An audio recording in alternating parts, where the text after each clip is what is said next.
कामले, जो कोई भी है प्रदीप से बदला लेना चाहता है, उसे बताना चाहता है कि वो उससे कितनी नफरत करता है, और इसीलिए शायद वो उसके परिवार के लोगों को एक के बाद एक मार रहा है।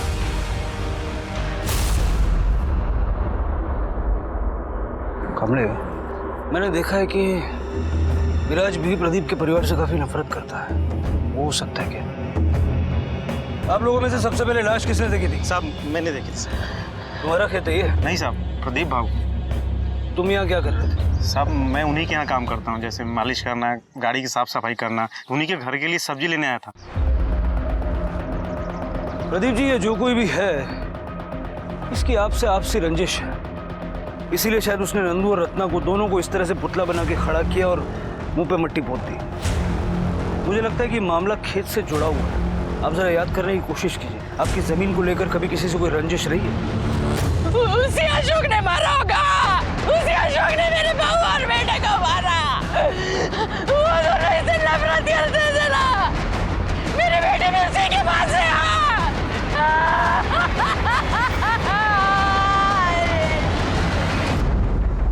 क्या रे, तो आधा घंटा बोल के निकल गया था, अभी 2 घंटे हो गए, किधर गया था? अरे एक काम निकला था यार। काम निकला था? हाँ काम था।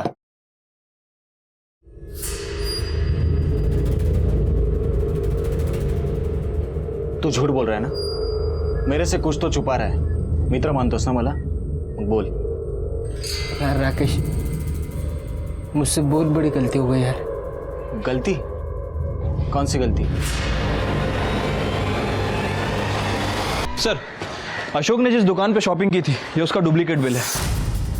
सर, उसने दूल्हा और दुल्हन का जोड़ा खरीदा था, लेकिन सर एक अजीब बात है, उसने 2 नहीं बल्कि 3 लोगों की बुकिंग कराई थी। मतलब अशोक और स्वाति का भाग के शादी करने का प्लान था, और इस प्लान में कोई तीसरा भी इन्वॉल्व है।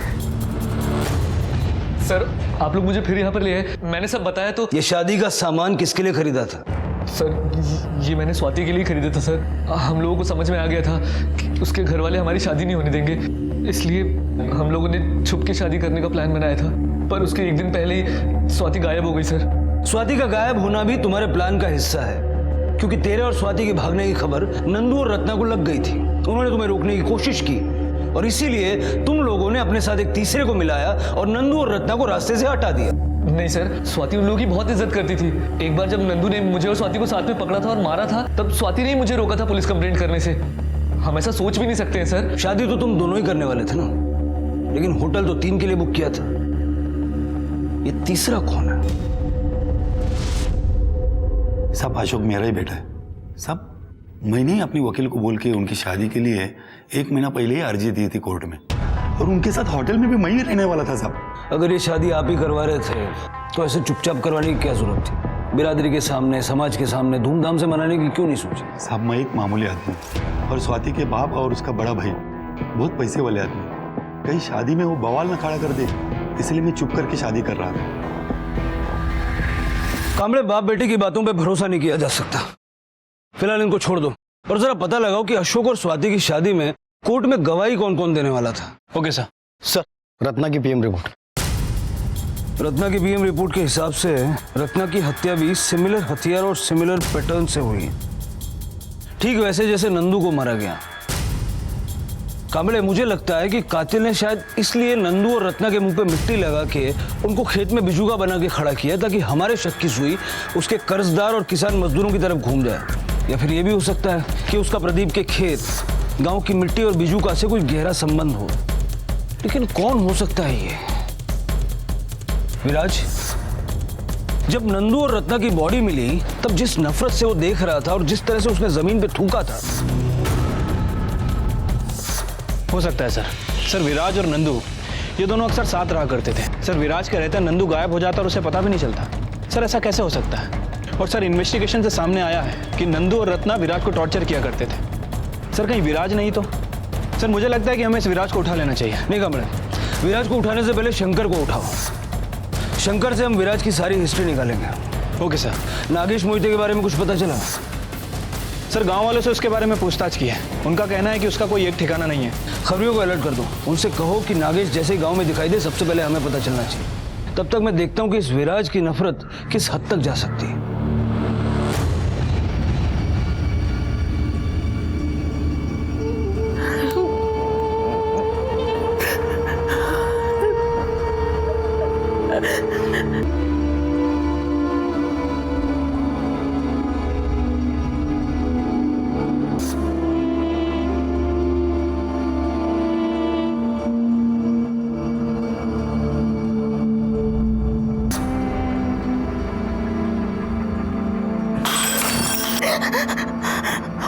समझ में नहीं आ रहा है कौन कर रहा है ये सब। लगता है पूरा गांव हमारे खिलाफ गया है।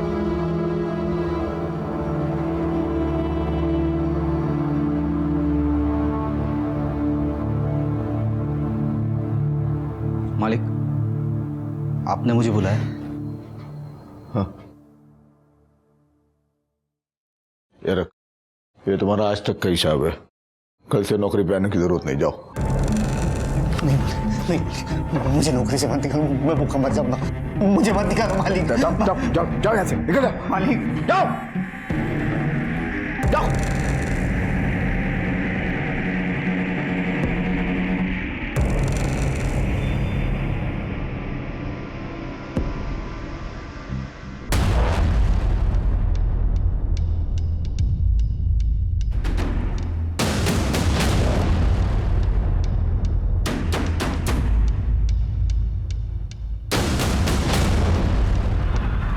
साहब सच क्या है क्या मालूम, लेकिन लोग तो यही कहते हैं कि प्रदीप ने नागेश को दोस्ती में दगा दी है। साहब एक ज़माने में विराज का बाप नागेश इस गांव का सबसे बड़ा ज़मींदार था। 230 एकड़ ज़मीन थी उसके पास। कुछ दिखावे में, कुछ शराब में, और बची खुची ज़मीन अभिलाषा नाम की औरत पे लुटा दिया। आज हालत ये है कि भिखारी बना घूमता है, और प्रदीप के कर्जे से गांव का एक भी घर नहीं बचा साहब। मेरी बेटी मुझे लौटा दो, मेरी बेटी को ला दो, लेकिन तेरी जमीन वापस करता हूँ, तेरा कर्जा माफ करता हूँ, लेकिन मेरी बेटी को मेरे ला दो। आज शपथ मालिक, मला माहिती नाही आपकी बेटी कहाँ है। स्वाति कहाँ है? मेरी बेटी क्या है बता ना। तेरे बैल वापस करता हूँ मैं, मेरी बेटी मुझे ला दे। मुझे नहीं मालूम मालिक, मुझे नहीं मालूम। बता ना मेरी स्वाति कहाँ है? मेरी बेटी क्या, बता दो ना, बता दो, मेरी बेटी ला दो। साहब इसीलिए विराज अंदर ही अंदर उबलता रहता है। प्रदीप के यहाँ नौकरी करना तो उसकी एक मजबूरी है, नहीं तो हम जैसे गरीबों के साथ उसकी बहुत हमदर्दी है साहब। साहब विराज नंदू पे बहुत गुस्सा था, नफरत करता था उससे। क्यों? क्योंकि सर विराज के बच्चे के एडमिशन के लिए उसको 40,000 रुपये की जरूरत थी, जो नंदू ने आखिरी तक नहीं दिया।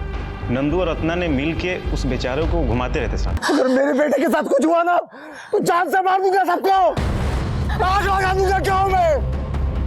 एक भी बच्चा जिंदा नहीं छोड़ूंगा इस गाँव में, ध्यान याद रखना। चलो यहाँ से।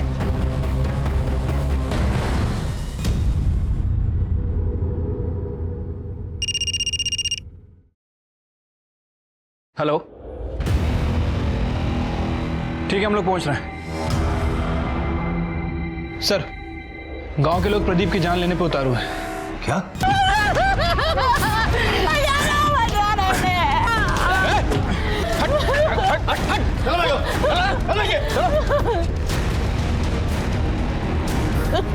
यहाँ बैठ के तमाशा देख रहे थे, अपने मालिक को बचा नहीं सकते थे? मालिक नहीं है मेरा, काम पर से निकाल दिया। साहब अगर ये आज बीच में आता ना, हम इसे भी नहीं छोड़ते।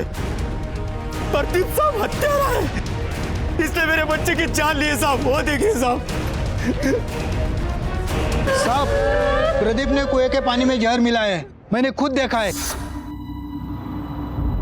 ये तो प्रदीप है, ये यहाँ क्या कर रहा है?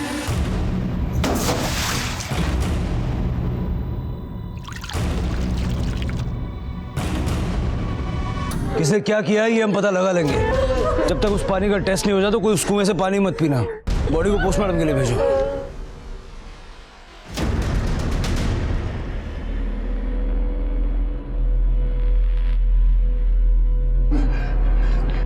बताइए, कुएं के पानी में जहर मिलाया था आपने? साहब इन्होंने कुछ नहीं किया, मेरी बात का यकीन कीजिए। अपने बेटे और बहू को खोने की वजह से ये बहुत टूट गए हैं अंदर से। अपनी बेटी स्वाति के लिए बहुत परेशान है ये। बताइए, कुएं के पानी में जहर क्यों मिलाया आपने? ये झूठ है, मैंने नहीं जहर मिलाया। मैं तो अपनी बेटी को ढूंढ रहा था, न जाने वो कहाँ है। वो जिंदा भी है या उसे भी मार दिया है। अच्छा होगा अगर कुछ दिन आप घर से बाहर ना निकले।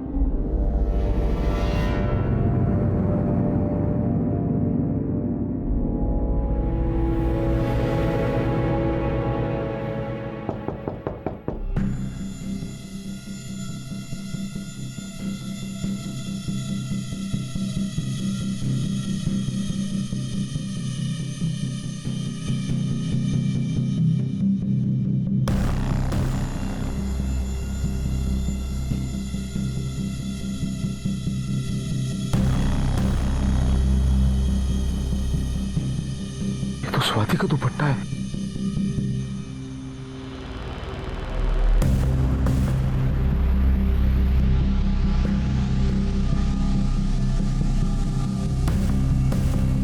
कौन है? कौन है? स्वाति! चंद्रा! चंद्रा! स्वाति का दुपट्टा है। जिस दिन वो गायब हुई थी उसने यही पहना था। आई हम आ रहे हैं अभी। हाँ, हाँ आपके पास कैसे है ये? हाँ, कहाँ है स्वाति? कहाँ है स्वाति? बोलिए ना। मैं उसे ढूंढ के लाता हूँ। स्वाति! स्वाति! स्वाति! सुनिए ना, कहाँ जा रहे हैं आप? स्वाति। सर, कुएं का पानी पीने से जिन लोगों की मौत हुई थी उनके पेट में और कुएं के पानी में सेम तरह का कीटनाशक मिला है। सर, इस कीटनाशक की वजह से इंसान का दम घुटने लगता है और उसकी मौत हो जाती है। कांबड़े, इस एरिया में जितने भी पेस्टिसाइड डीलर हैं सबसे पूछताछ करो, कब किसने और कितनी मात्रा में ये पेस्टिसाइड खरीदा है। Okay sir. Swati! Swati! Swati! Swati! Swati! Swati!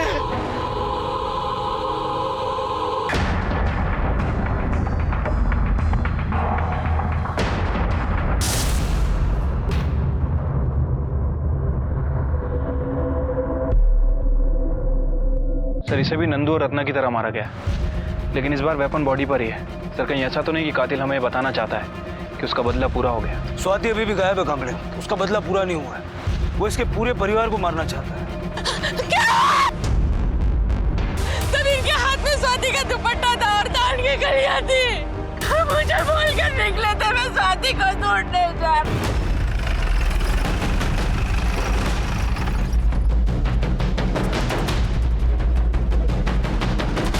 Sir, ये कीटनाशक दवाइयों का डीलर है। इसे एक ऐसे आदमी पर शक है जिसने इससे दवाई खरीदी थी। बताओ। साहब 20 साल से मेरी दुकान है सब उस इलाके में। लगभग तो मैं सब किसानों को जानता हूँ क्योंकि सब मुझसे ही दवाई लेते। पर साहब मैंने उसको पहली बार देखा था, कोई 30 साल का लड़का था। भाई साहब, मुझे कीटनाशक यानी पेस्टिसाइड्स चाहिए। कौन सा कंपनी का? कंपनी दे दो ना, कौन से भी कंपनी का। लड़के की शक्ल याद है? उसका स्केच बनवा सकते हो? जी साहब।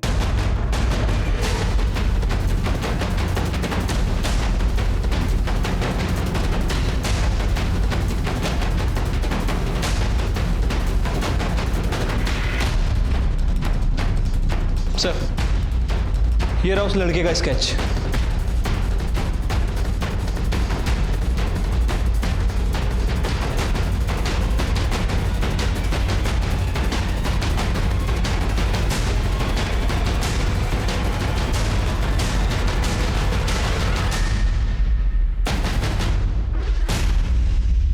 ये शायद वही लड़का है जो उस दिन अभिलाषा के साथ आया था। ये मेरे मकान के कागज है, मैंने साइन कर दिया है, देख लो। ये तुम्हारे मकान की कीमत। तुम सिर्फ मकान की कीमत चुका रहे हो, मैंने तो इस गांव में रहने की कीमत चुकाई है और आज तक चुका रही हूँ। अगर उस वक्त मेरे कुछ अपने मेरी मदद करते तो मुझे इस तरह गांव में मुंह छुपा कर आने की जरूरत नहीं पड़ती।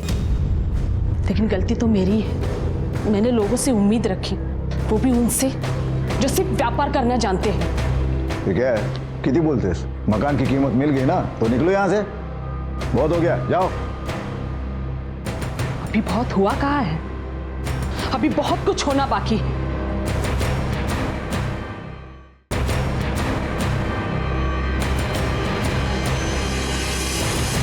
तुमने देखा नहीं वो कितने गुस्से में गई? अरे गुस्से में जाए या में जाए हमें क्या। देख, जिसे पैसों की जरूरत होती है ना वो ऐसे ही तिल मिलाता है, लेकिन हमें ध्यान नहीं देना चाहिए। अपना फायदा हो गया ना। अरे आधे से भी कम कीमत में मकान मिल गया उसका। ये उसके मकान के पेपर्स है जो वो लेकर आई थी। इसमें उसकी फोटो और उसके शहर के घर का पता है।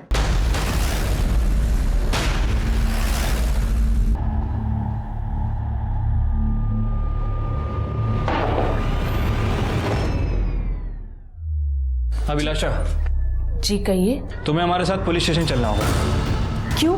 मैंने ऐसा क्या किया है? तुमने क्या किया है तुम्हें पता चल जाएगा।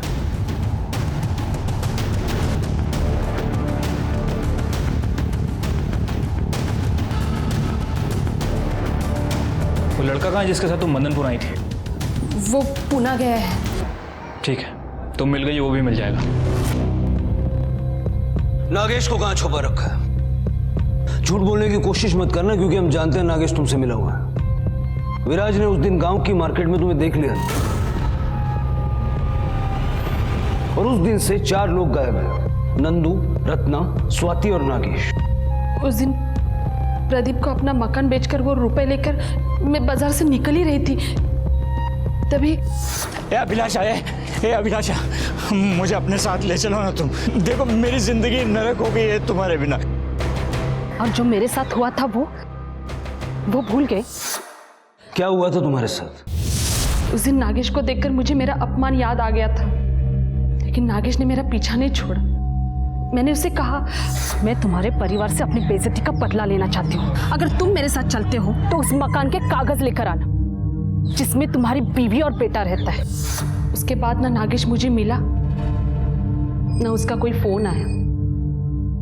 गांव वालों ने जो तुम्हारे साथ किया, उसकी शिकायत तुमने पुलिस में क्यों नहीं की? सर, रिपोर्ट लिखवा के क्या मेरा सम्मान मुझे वापस मिलता? तो इस तरह से तुम अपना अपमान भूली नहीं थी, और जब गांव वापस आई तो सब याद आ गया, और गांव वालों से बदला लेने के लिए तुमने कुएं के पानी में पेस्टिसाइड मिला दिया। सर, इसके साथ जो लड़का है मनीष, वो हमारे गिरफ्त में। अभिलाषा के कहने के ऊपर मैंने वो 2 गोली कुएं में डाली थी। इसकी और अभिलाषा की चार्जशीट फाइल करो। सर, हमारा खबरी रघु आया है। उसका कहना है कि प्रदीप की फैमिली के कत्ल से जुड़ी हुई उसके पास खास खबर है। ये तो राकेश और संतोष है, ये तीसरा कौन है? साहब, ये मुंबई का सुपारी किलर बंटी नाम है इसका। मैंने इन तीनों को सांगली मार्केट में साथ में देखा था।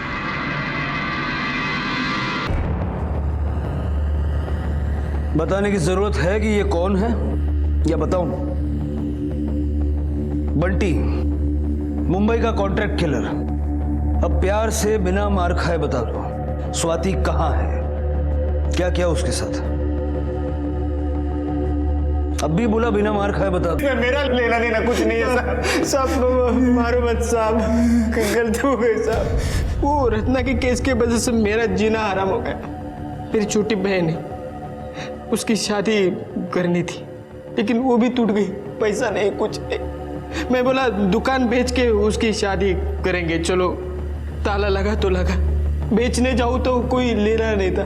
वो नंदू ने सबको धमकी दी थी कि कोई संतोष का दुकान लेगा ना तो उसका जीना हराम करेगा। फिर बहन की शादी टूटी। बाद में मुझे वो बंटी मिला, वो बंटी। अरे संतोष, क्यों बोला? भाई, इन दोनों का 2 लाख रुपया लूंगा। अरे बंटी भाई, मैं आपको खाली 50,000 रुपए दे सकता हूँ, वो भी क्योंकि मेरा नाम नहीं आना चाहिए, इसलिए आपको दे रहा हूँ ना पैसा। नहीं तो गांव के किसी भी लड़की को 25,000 रुपए दिए तो भी वो दोनों को मारेंगे। गांव वालों का जीना हराम कर दिया। ठीक है। नंबर क्या है उसका? नंबर नहीं साहब, वो बोला खुद को अड्डा करेगा साहब। मेरे कुछ भी गलती नहीं साहब। सुपारी देने का बहुत शौक है ना, खिलाओ। सर, प्रदीप की पोस्टमार्टम रिपोर्ट के हिसाब से जिस दराती से नंदू और रत्ना का खून किया गया, उसी दराती से प्रदीप को भी मारा गया। लेकिन सर, वेपन पे कोई फिंगरप्रिंट नहीं मिला। हो सकता है कि कातिल ने फिंगरप्रिंट को मिटा दिया हो। सर, जिस सफाई से काम किया गया है, मुझे लगता है इस काम में बंटी का ही हाथ है। संतोष के मुताबिक उसे नंदू और रत्ना को मारना था, लेकिन स्वाति भी साथ में गायब हुई। तो हो सकता है कि बंटी स्वाति को भी मारना चाहे, लेकिन एक प्रोफेशनल किलर बिना पैसे लिए प्रदीप को क्यों मारेगा? और इस तरह लोगों को पुतला बना के खेत में खड़ा करना, उनके मुंह पे मट्टी पोतना, इस सब की उसे क्या जरूरत? कुछ तो गड़बड़ है कामले, और इसीलिए हम अपनी इन्वेस्टिगेशन सिर्फ बंटी पे फोकस नहीं कर सकते। तुम एक काम करो, तुम मुंबई पुलिस से कांटेक्ट करो। स्वाति और अशोक के कोर्ट मैरिज में विराज गवाह बनने वाला था। वो तीसरा आदमी विराज था। कामले, बुलाओ विराज को। अशोक और स्वाति कोर्ट मैरिज करने वाले जानता था? हाँ साहब। वो शादी के सब खरीदी करने गए थे ना, तो मैं उनके साथ ही था। फिर ये बात प्रदीप को क्यों नहीं बताई? सर मैंने क्या सोचा कि स्वाति और अशोक शादी कर ले तो उसी दिन सब दुनिया को पता चल जाएगा ना। मतलब उनकी बदनामी से तुझे खुशी मिलती है, जैसे उनकी लाशों को देख के मिली थी। मुझे याद है जिस नफरत से तूने थूका था, तब तो तुझे इस बात का भी गुस्सा होगा कि नंदू और रत्ना ने तेरे बच्चे के एडमिशन के लिए तुझे पैसे नहीं दिए। गुस्सा इस बात का भी होगा कि प्रदीप ने तुझे नौकरी से निकाल दिया। और इतना ही नहीं, तेरे बाप को बेवकूफ बना के तुम्हारी 230 एकड़ जमीन हड़प ली, और इन सब चीजों का बदला लेने के लिए तूने उसे मार दी। हाँ साहब, अगर मेरा बस चलता ना तो स्वाति को छोड़ के प्रदीप के पूरे खानदान को खत्म कर देता मैं। सिर्फ उसके परिवार को या अपने बाप को भी? नागेश की भी कोई खबर नहीं है, उसे भी मार दिया? हमारे लिए तो वो कब का मर चुका है, उसे क्या मारना साहब। सीधी तरह से अपना गुनाह कबूल कर लेगा तो अच्छा होगा। साहब मैंने कुछ किया ही नहीं तो। हेलो,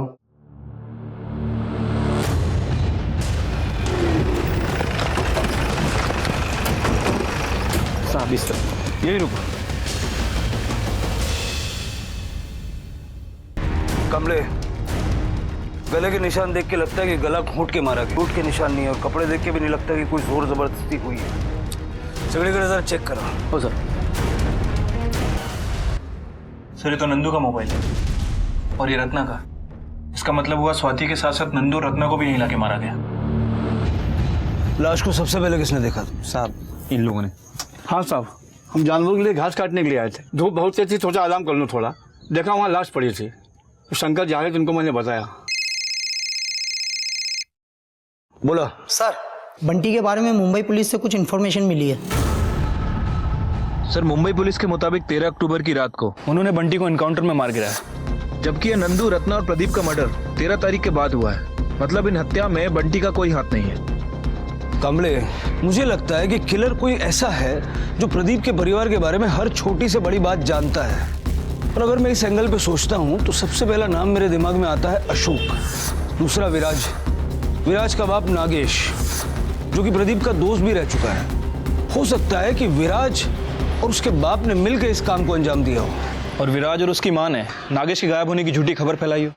एक काम करो, अशोक को छोड़ दो और उससे कहो कि पुलिस स्टेशन लाके रोज हाजिरी लगाए और इन सब पे नजर रखो। अगर इन्हीं में से कोई है तो डेफिनेटली हमें कोई ना कोई क्लू तो मिलेगा। और चंद्रा के घर के बाहर अपना एक आदमी सिविल कपड़ों में लगा दो, कातिल उसे भी नुकसान पहुंचाने की कोशिश कर सकता है। Okay sir.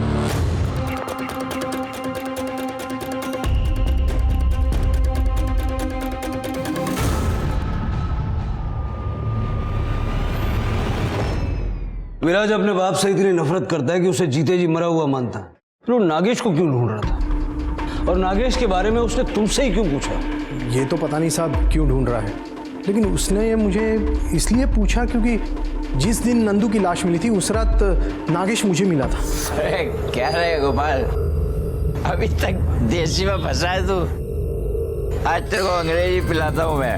ए भाई गिलास लाना जरा। मुझे एक बात बता, तू इतना खुश क्यों है जो आज अंग्रेजी पिला रहा है? गांव में इतने बड़े बड़े सांप थे ना, उनका एक सपोला था सबसे ज्यादा जहरीला, हो गया ऊपर नंदू। एक एक करके सब जाएंगे और मैं अकेला जाऊंगा वो विदेशा के साथ। देख चलो चलो चलो उठो, 11 बज गया, बंद करने का टाइम हो गया, चलो चल।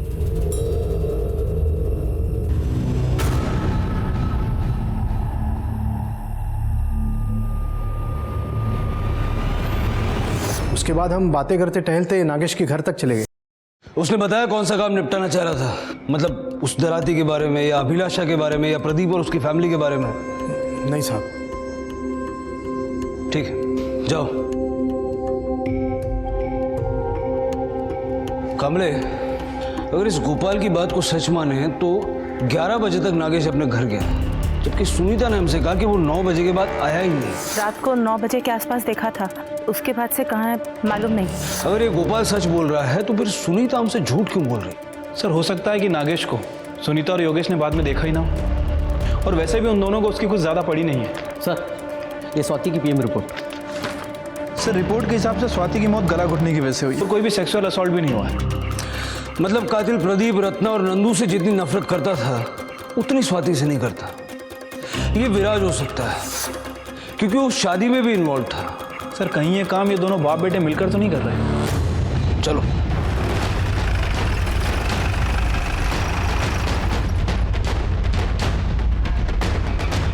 नागेश को ढूंढने जा रहे हो? तूने बोला कि तेरे बाप के साथ तेरा कोई लेना देना नहीं है। तू नागेश को ढूंढ रहा है या ढूंढने का नाटक कर रहा है? मैं कुछ समझा नहीं साहब। उस दिन झूठ क्यों बोला कि नागेश 9 बजे के बाद घर ही नहीं आया, जबकि वो 11 बजे घर वापस आया था? सर कुछ नहीं मिला, बस शराब की एक खाली बोतल है। अब बाकी की बातें यही बताएगा या पुलिस स्टेशन ले जाके पूछूं? साहब मैं नागेश को इसलिए ढूंढ रहा था क्योंकि वो मेरे मकान के पेपर लेके भागा था। तो जब भागा उस वक्त क्यों नहीं रोका? साहब रोक लेता पर मैं घर में नहीं था साहब। आई अकेली थी।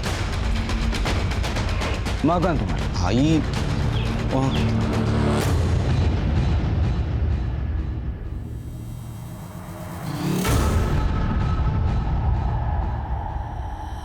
ये नागेश जब घर के पेपर लेके भागा तो आपने रोका क्यों नहीं? वो साहब मैं घर में अकेली थी और कुछ काम कर रही थी। जब तक मैं देखती वो भाग गए और मैं घर के अंदर गई तो अलमारी खुली हुई थी। उस दिन भी मैं जब आया तो आपके हाथ मिट्टी से सने हुए थे और आज भी ये घर के पिछवाड़े में इस तरह से लीपने का कार्यक्रम चल रहा है। क्या कोई खजाना वगैरह दबा के रखा है क्या? नहीं साहब ऐसी कोई बात नहीं है। सर जगह देखकर तो ऐसा लग रहा है कि इसे खोद कर अभी भरा गया। शिंदे सर खोदो यहाँ पे। नहीं साहब यहाँ कुछ नहीं है। ऐसे चुपचाप खड़े रहो इधर।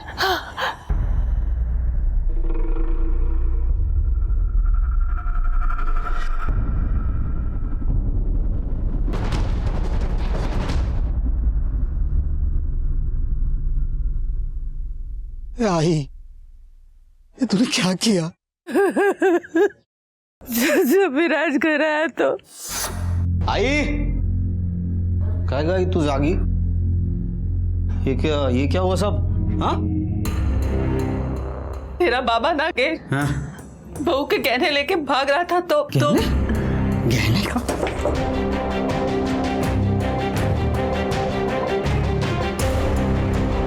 अरे वो गहने नहीं, मकान के पेपर लेके भागा है उसकी माशूका को देने के लिए। हाँ अभिलाषा को आज मैंने गांव में देखा था। आज मरा, आज मरा। क्यों चला है ना? चलो उठिए।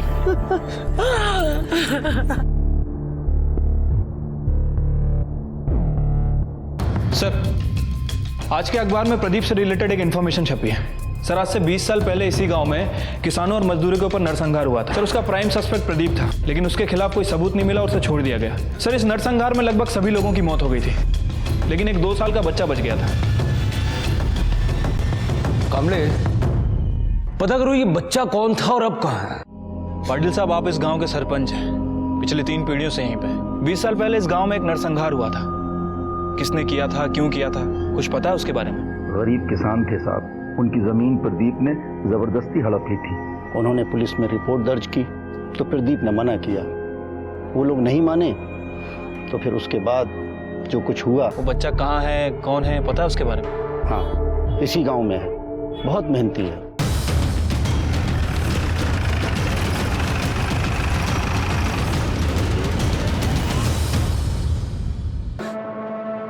जिस दिन नंदू आरती के केस में छूटकर बाहर निकला उसी दिन हमें पता चल चुका था कि इन सबसे कुछ नहीं होने वाला। इस गांव की मिट्टी को हमें ही साफ करना पड़ेगा।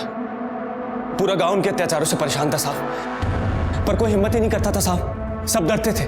तब हम तीनों ने फैसला किया कि प्रदीप के परिवार को उसके किए की सजा जरूर मिलनी चाहिए।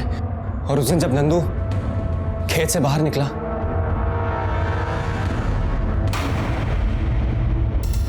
उसके बाद हमने नंदू को उसी के खेत के पुराने घर में जो कई सालों से बंद पड़ा था उसमें बांध कर डाल दिया। आज जरा 40,000 रुपए लेके खेत पे आ जाना। साहब हम सिर्फ रत्ना को वहां पर बुलाना चाहते थे, पर उसके साथ स्वाति भी वहां पर आ गई।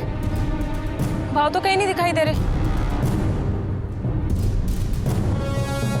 सबसे पहले हमने नंदू को मारा साहब, उसके बाद मैंने स्वाति के दुपट्टे में धान बांधकर उसे प्रदीप के घर के बाहर फेंक दिया। मुझे पता था कि प्रदीप उस दुपट्टे को देखकर खेत में जरूर आएगा। वो आया भी। साहब, स्वाति बहुत अच्छी लड़की थी, हम उसे मारना नहीं चाहते थे, पर हम मजबूर थे, उसे मारना पड़ा। साहब, 20 साल पहले प्रदीप ने इन्हीं खेतों के चक्कर में मेरे परिवार का कत्ल कर दिया। सिर्फ नागेश का कहीं नहीं, बल्कि पूरा गांव उजाड़ के रख दिया उन लोगों ने। अब ऐसे में अगर किसान की मदद कोई नहीं करेगा तो किसान कहां जाएगा? बोलिए साहब। ये जो कुछ करने की जो हिम्मत थी, वो अगर तुमने सही दिशा में लगाई होती तो किसानों का कुछ भला हो जाता। लेकिन अब न किसानों का भला होगा न तुम लोगों का। अब जो तुमने किया है उसके लिए तुम सारी जिंदगी जेल में काटोगे। जगताप, कैलाश और राजन को प्रदीप के परिवार की हत्या के लिए, सुनीता को नागेश के कत्ल के लिए और अभिलाषा और मनीष को मासूम बच्चों और गांव वालों की हत्या के लिए गिरफ्तार किया गया।